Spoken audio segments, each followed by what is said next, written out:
Too long. There you go. Oh. You've presented the alternatives, the solutions, the problems are there as well. Again, RSG have to dig themselves out of this to make it a game 5. But I wonder. There's a relative amount of comfort, by the way, that Coach Pan and Coach Theo considered. It's like, yeah, right. I agree. Like Beatrix for Eman, right? Yep. I remember one amazing songwriter kind of wrote something about be ready for Eman, the shotgun of Eman. Yep. Yeah, a great songwriter wrote that, right? Like the lyrics kind of goes like that. I believe the composer was named Francis Cantero. Oh, yeah. Oh, the guy from MPL Season 9. Hey, by the way, Cantero in Italian, or was it Italian or Spanish? It means singer. And yes. Yes. That's true. It also translates into a mason. Really? Yeah. Really? Yeah. Cool. True. How do you know this? I just, Do you know the guy? Maybe a far cousin.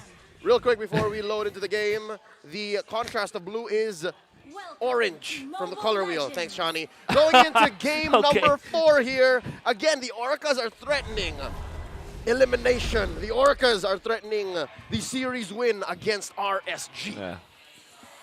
Whew, let's go. Eman's shotgun. So, okay, to echo what Leo have said here, there's a lot of comfort on the choice of picking up the Beatrix instead of the carry. I still believe that they should have taken away the carry, because now, for Echo, you will have access to HP-based damage against Irad's Fredrin and Light's Franco. So that is very scary. And Yawi has that one-shot potential. There's 2 ways to kind of snag the members of RSG, even 3 ways actually, because if you count the Shadow Stampede. So that means Ben QT will have a great time here. The only threat that the RSG poses is that there is that Eve that kind of counters the carry, but that's not a hard counter. That's just like a soft answer. Yeah, considering that there's so much CC and team fights that Echo can have, right? Light needs to have a good angle in making those Iron Hook and Bloody Hunt work.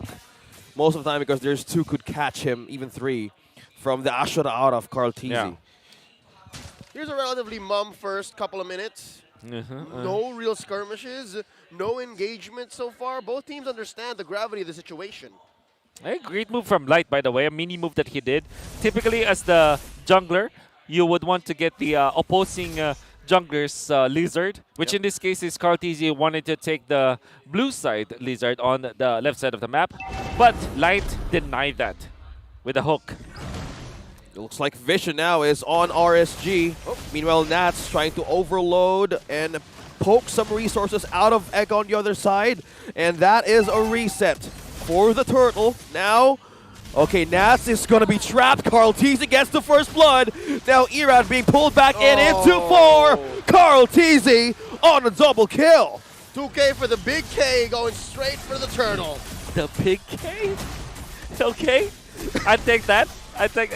I'll allow it. I mean, is there a bigger K in this game? I don't know. He's the GOAT. Yeah, there's no. He's the best in the world. That's why Facts, I'll allow it. Stats, Carl Teasy, Yeah. 2-time world champion. Yeah. He outdid Irad's Lancelot by 15 times. Right? That's a stat right there. Great stat. By the way, great start from Echo. The 1,000 gold lead that they have now going in for them. This allows KarTC to be more aggressive, even more aggressive, right? So Sanji rocking this position for Faramis will mean that he will dish out a lot of damage. But what is really underrated from a mid lane Faramis is that the amount of shields that you get with this position 4 Faramis is even greater than you would from a roaming Faramis. So you can be aggressive and defensive at the same time. And Echo can rally behind that. Like I said, the choice that they did, third picking this Martis, allows them to have more dive potential.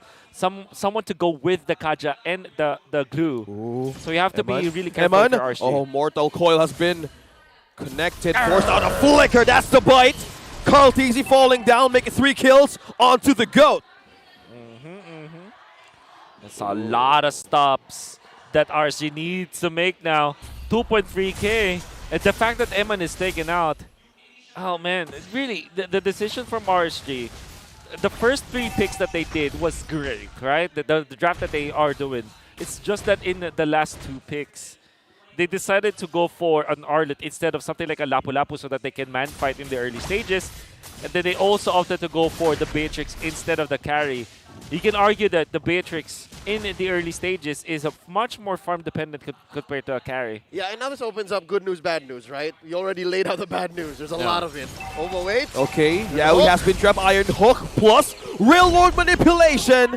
Eman secures the kill, and that's 1 for their marksman, but Benecutie throwing out some light wheels here, but Sanji to the rescue. Okay. All right, good news. Like that. RSG actually has a pretty solid box. When RSG says, we want this, and it's up to their tempo, and again, we know that up to the late game, Nats is capable of forcing such responses. Ooh. Nice use of the iframe. Then yeah, it's not all doom and gloom for RSG, despite this almost 3K gold lead at 5 minutes. They have massive team fight and pickoff. They have to really rally behind their pickoff potential from the Bennett's Rage and Light. I think they're waiting for the Blade of Despair, which is now available for Eman to go with the boots. He rushed for that Blade of Despair. And despite having a death, in fact, I mean, you can argue that he's got a decent time. Well, speaking of decent time, looks like Echo is up top there. Yeah. Trying to pressure in the marksman of RSG. Eman, on the other hand, would need aid for this one. Yeah. That is going to be the Radiant Armor picked up by Nats, which is actually, if you think about it, there's not much magic threat. He's afraid of Sanji, Yawi, and Sanford. I don't know, man. I think Wow. Carl Teezy's a real threat at this point, but I agree. I was just about to say that the real threat here is Carl Teezy. That is interesting decision from Nats. we'll see how it pays off. Yeah. Because again, he's also very active. So off-tempo, unconventional response. A good hook plus rune manipulation. Now Threes trying to suppress members of RSG. Whoa. Now Benecutie takes down the turret. Now will they respond in for a kill?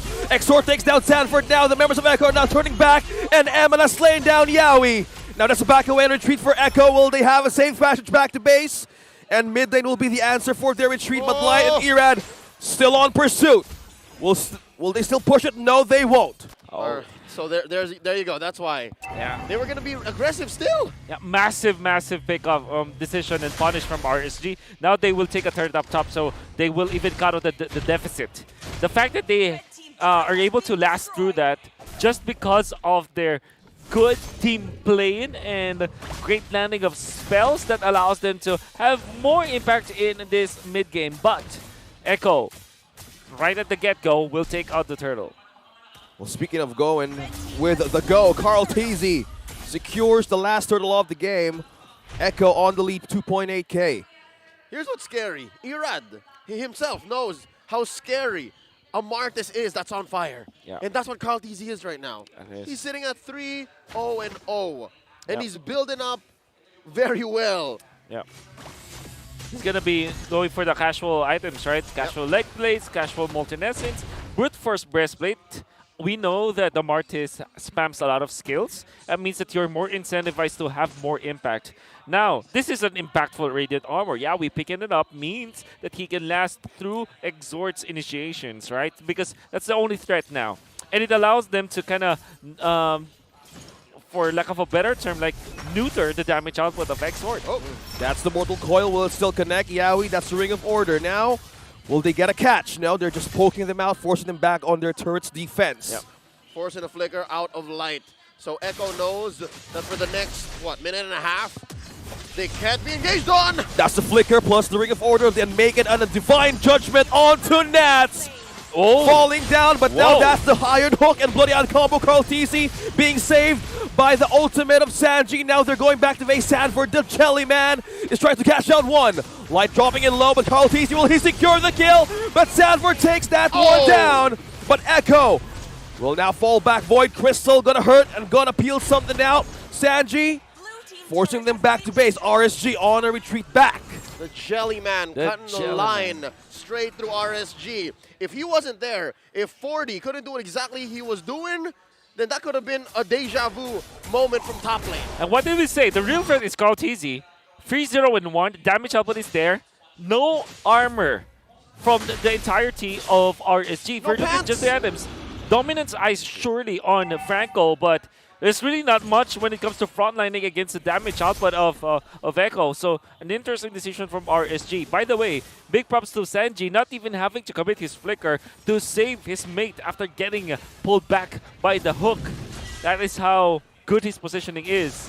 Well, speaking of positioning, Carl Teasy has eyes on Light. Will they take down the roam of RSG? Real manipulation is going to be set up. Here's Carl Teasy takes down Light.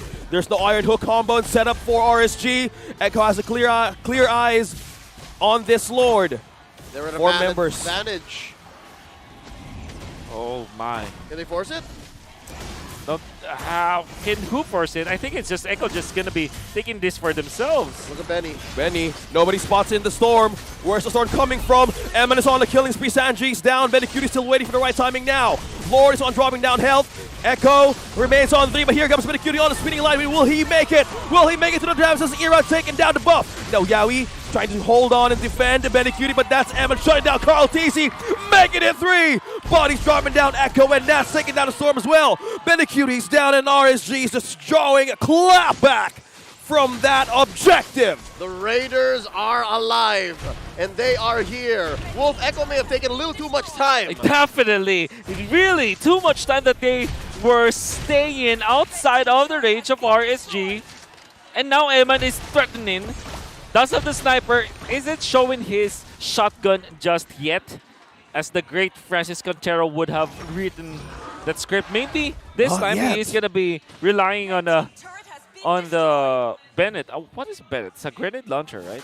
Is it a grenade launcher or a? Yeah, let me check that out. Let me see. It's a grenade launcher. Yeah, Yes, it's a it's a grenade launcher. All right. And, yep.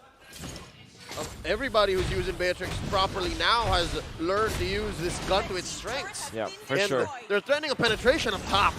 Is this a deja vu on the upper bracket?